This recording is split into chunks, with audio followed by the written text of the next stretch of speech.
caso ao conhecimento aqui da DPCAM? Na última terça-feira, a Polícia Civil foi acionada através do Conselho Tutelar, tendo em vista que a menina, então, ela, ao descer do ônibus, na segunda-feira, ela entregou um bilhete para o monitor do transporte escolar, né? Esse monitor, ele entregou esse bilhete na escola, a escola acionou o Conselho Tutelar, que, na sequência, acionou a polícia. Quando tivemos, então, conhecimento desses fatos, imediatamente, então, foi instaurado um inquérito policial.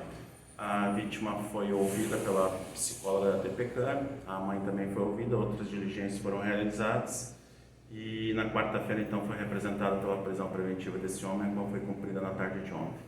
Bem, o que esse homem falou no depoimento e o que a família dessa menina e a própria menina falou para vocês? O homem preso, na tarde de ontem, ele nega os fatos, né? Ele nega, segundo a vítima, esses abusos estariam ocorrendo desde o início deste ano. O último abuso teria ocorrido na semana passada. Mas o mais importante nesse caso, até a fim de preservar a identidade da vítima, é a mensagem que esse caso traz, né? Da forma, do modo que foi pedido socorro, que provavelmente essa menina estaria sofrendo muito. E nesse tipo de caso, nesse tipo de crime, pelo que a gente acompanha, muitas das vítimas têm dificuldade de procurar ajuda, né? Tem dificuldade de procurar auxílio, às vezes até em razão do trauma sofrido, muitas das vítimas não conseguem nem falar sobre o caso, né? Procurar ajuda sobre isso. Então, chamou a atenção desse pedido de socorro e que sirva de exemplo para outras crianças, adolescentes que possam estar passando por uma situação parecida, que tentem de alguma forma procurar ajuda, denunciar esse tipo de situação para que esses agressores, esses autores venham a responder por esses crimes. Temos vários caminhos para pedir esse tipo de ajuda, né? Na escola, como foi esse caso, mas também a Polícia Civil disponibiliza no seu site meios de comunicação, WhatsApp, Telegram. Ali na página da Polícia Civil tem esses números que podem também servir para facilitar das vítimas virem a procurar ajuda, né? Virem a procurar essa ajuda a fim da gente identificar esses autores aí, para que cesse essa prática muito repugnante, né? Foi consumado esse tipo de estupro que ela sofreu e que vinha sofrendo desde o início do ano, delegado? Certo, vem sendo tratado como um estupro de vulnerável consumado. Qual será o apoio ou amparo que essa garota receberá e qual o processo a partir de agora? Ela já fez todos os exames? Alguns exames já foram realizados, outros ainda estão em andamento. O município de Chapecó existe uma rede de proteção, né, para atendimento desse tipo de vítima e agora a rede de proteção vai encaminhar ela para atendimento psicológico. E a mãe dessa criança?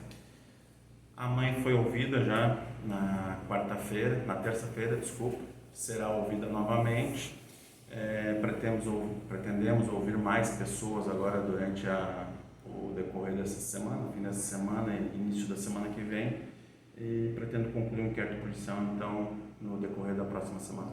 Ela falou se a filha já tinha comentado, se ela suspeitava de alguma coisa e ela continua morando com a mãe? Não havia suspeitas por parte da mãe. Segundo ela, foi uma surpresa também. E, segundo a própria vítima, ela não teria ainda conversado com ninguém sobre esse caso, né?